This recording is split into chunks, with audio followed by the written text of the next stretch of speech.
Bismillahirrohmanirrohim. Assalamualaikum warahmatullahi wabarakatuh.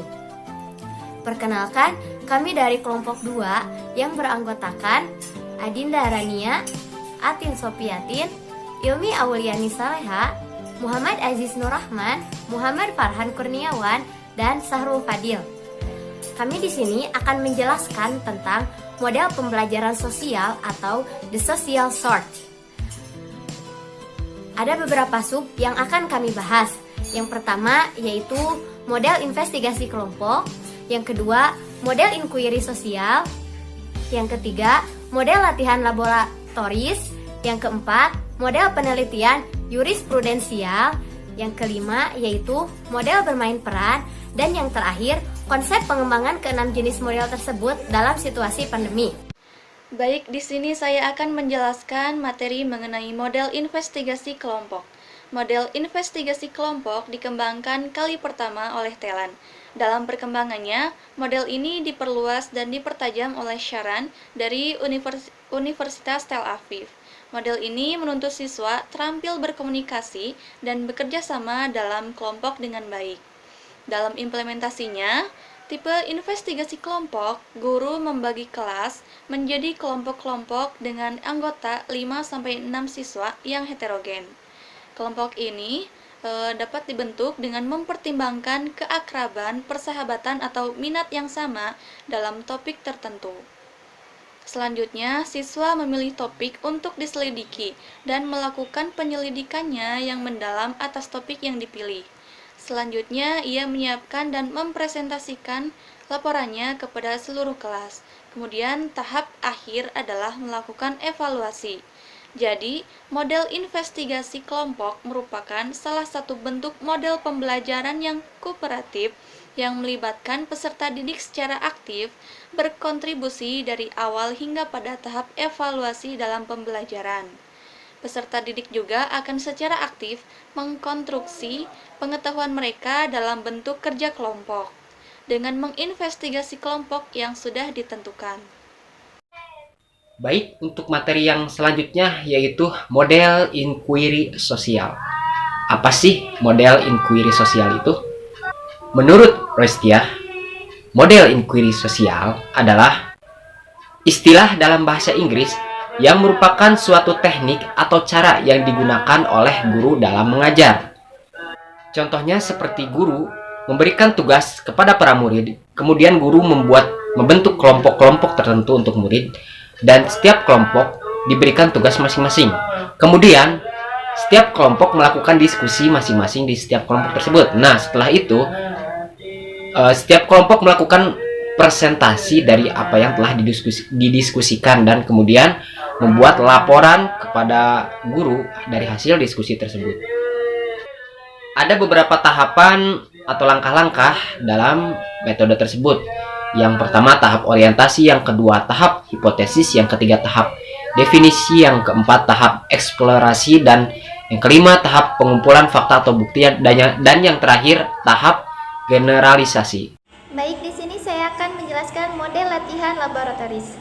1. Pengertian model latihan laboratoris. Pembelajaran inquiry laboratorium mengembangkan pemikiran tingkat tinggi dan keterampilan proses siswa dengan menetapkan siswa berperan secara aktif dalam proses pembelajaran yang dihadapkan dalam situasi permasalahan kehidupan sehari-hari. 2. Langkah-langkah. A. Pembentukan kelompok. 1. Mengatur pembentukan kelompok siswa. 2. Pembagian lembar kerja siswa. B. Penyampaian teori. 1. Menyampaikan tujuan pembelajaran. 2. Menyampaikan materi. 3. Memberikan bimbingan diskusi dan tanya jawab. C. Pemberian tugas. 1. Membimbing kelompok siswa menyelesaikan tugasnya. 2. Memberikan masukan terhadap pekerjaan siswa. D. Praktik. 1. Memberikan tugas yang sesuai dengan kenyataan. 2. Membimbing kelompok siswa dengan menyelesaikan tugasnya. 3. Memberikan masukan terhadap pekerjaan siswa. 3. Prinsip-prinsip. A. Kerja kelompok. Melalui kelompok-kelompok belajar, siswa diharapkan dapat saling bertukar pikiran antara anggota dengan kelompok yang lain. B. Menekankan pengembangan 4 area kepribadian, yaitu intrapersonal, interpersonal, dinamisasi kelompok, dan pengarahan diri. 4. Kelebihan. 1. Meningkatkan pemahaman terhadap dinamika kelompok. 2. Meningkatkan pemahaman proses sosial dengan berinteraksi. 3. Meningkatkan keterampilan interpersonal. 4. Meningkatkan kemampuan menerima umpan balik. Kelemahan. 1. Membutuhkan waktu pembelajaran yang lebih lama. 2. Membutuhkan guru atau pembimbing yang berpengalaman. 3. Adanya dominasi individu dalam kelompok. 4. Sulit mengontrol kegiatan dan keberhasilan siswa. Dari saya dicukupkan sekian. Oke, baik. Di sini saya akan menjelaskan tentang model penelitian jurisprudensial. Saya akan lebih mempersingkat, yaitu tentang model penelitian jurisprudensial. Yang pertama ada tentang pengertiannya, lalu ada prinsip-prinsip model penelitian jurisprudensial, lalu ada tentang langkah-langkah model penelitian jurisprudensial, dan yang terakhir ada tentang kelebihan dan kelemahannya tentang model penelitian jurisprudensial. Nah, yang pertama, di sini saya akan menjelaskan tentang pengertian terlebih dahulu, karena pengertian itu lebih mencakup keseluruhannya gitu. Nah, yaitu metode ini merupakan metode studi kasus dalam proses peradilan dan selanjutnya diterapkan dalam suasana belajar di sekolah. Dalam metode ini, para siswa sengaja dilibatkan dalam masalah-masalah sosial yang menuntut membuat pembuatan kebijakan pemerintah yang diperlukan serta sebagai pilihan untuk mengatasi isu tersebut. Misalnya kayak tentang konflik moral, toleransi, dan sikap-sikap sosial lainnya. Nah, pada dasarnya model ini juga didasarkan atas konsep tentang masyarakat di mana terdapat perbedaan-perbedaan pandangan dan prioritas bahkan konflik nilai antara seseorang dengan yang lainnya. Bismillahirrahmanirrahim. Baik, di sini saya akan menjelaskan tentang model bermain peran. Model bermain peran atau the role playing model merupakan model pembelajaran yang menekankan aspek motorik dan aspek kognitif yang mengedepankan kegiatan diskusi secara berkelompok dalam bentuk pemeranan atau pementasan ke arah situasi nyata yang terjadi di lingkungan siswa. Artinya bahwa model bermain peran dapat membantu siswa untuk memahami, berpikir, dan bertindak sebagaimana orang lain lakukan. Dengan demikian, siswa mampu mempelajari perbedaan dan persamaan tingkah laku orang lain dan diharapkan dapat menerapkan belajar ini ke dalam situasi kehidupan yang nyata. Kemudian, langkah-langkah model bermain peran. Yang pertama yaitu pemanasan atau warming up. Dalam tahap ini, guru berupaya memperkenalkan siswa pada permasalahan yang mereka sadari sebagai suatu hal yang bagi semua orang perlu mempelajari dan menguasainya. Sebagai contoh, guru menyediakan suatu cerita untuk dibaca di depan kelas. Pembacaan cerita berhenti jika dilema dalam cerita menjadi jelas.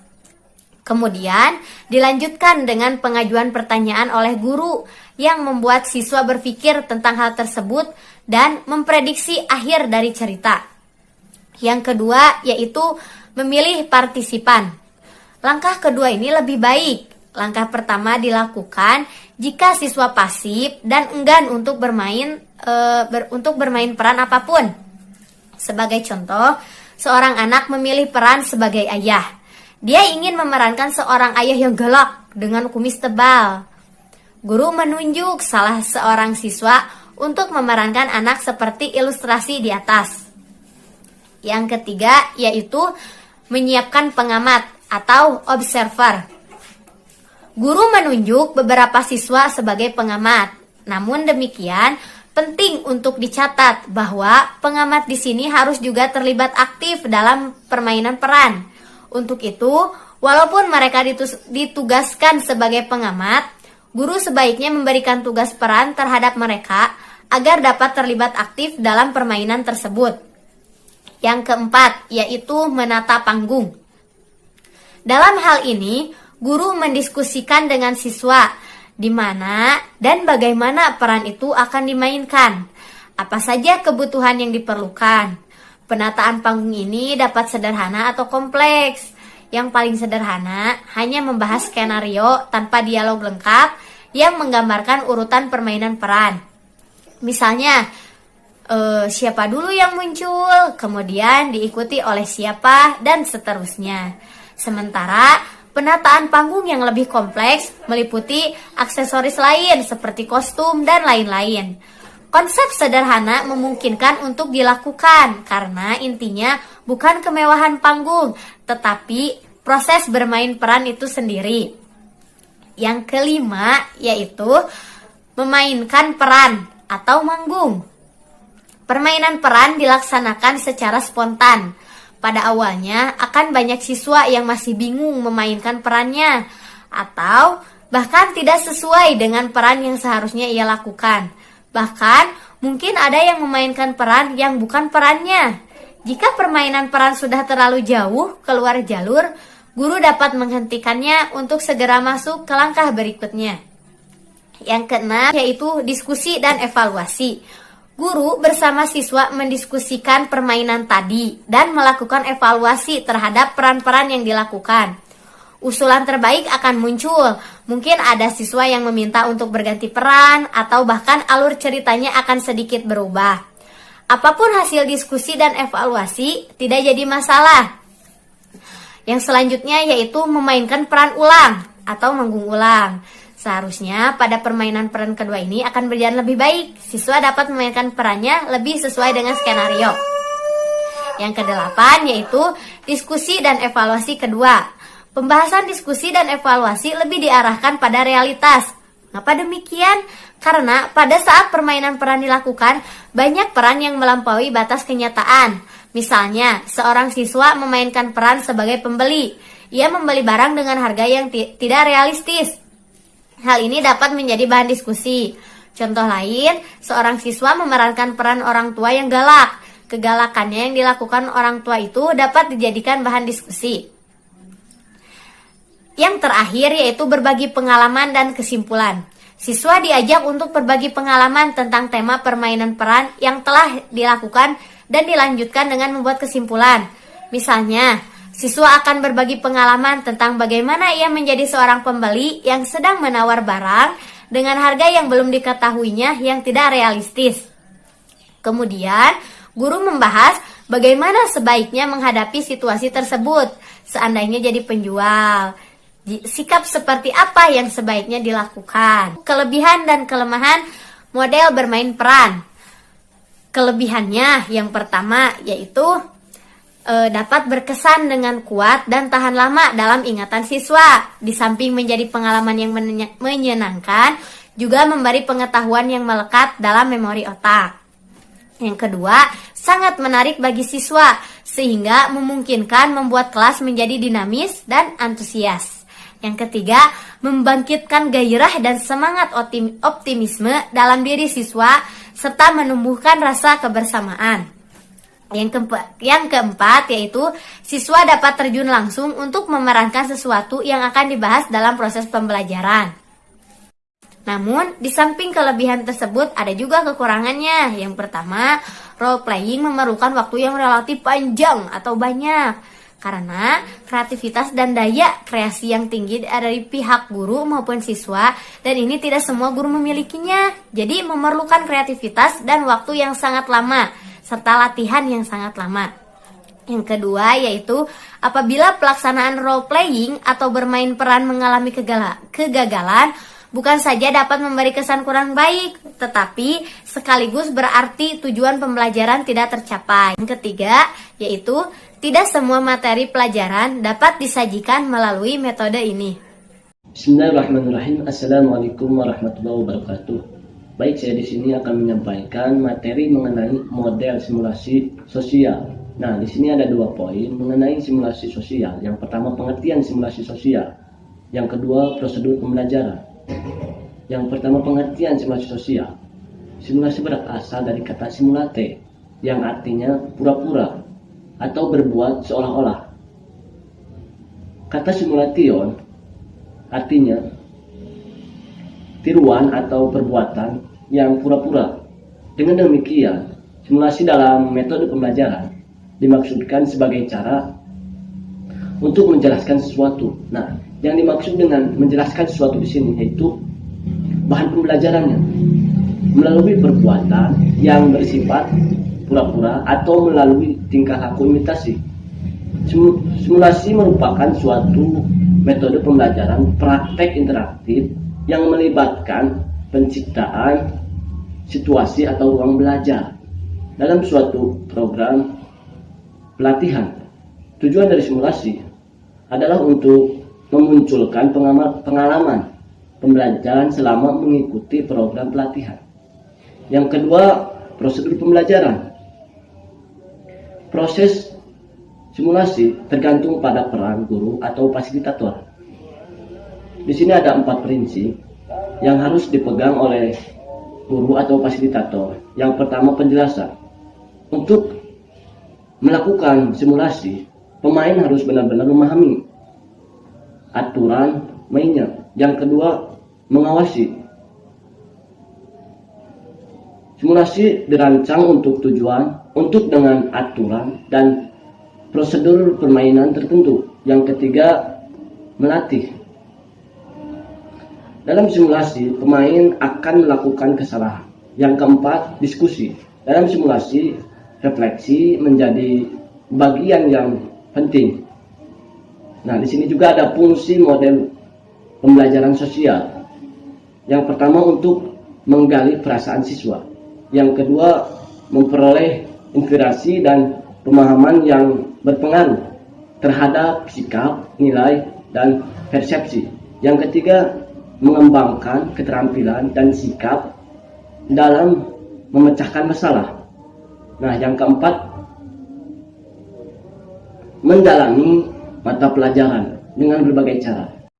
Baik, untuk poin yang terakhir yaitu konsep pengembangan ke-6 jenis model tersebut dalam situasi pandemi ada 6 poin. Yang pertama yaitu project based learning, yang kedua daring method, yang ketiga luring method, yang keempat home visit method, dan yang kelima integrated curriculum, dan yang terakhir yaitu blended learning.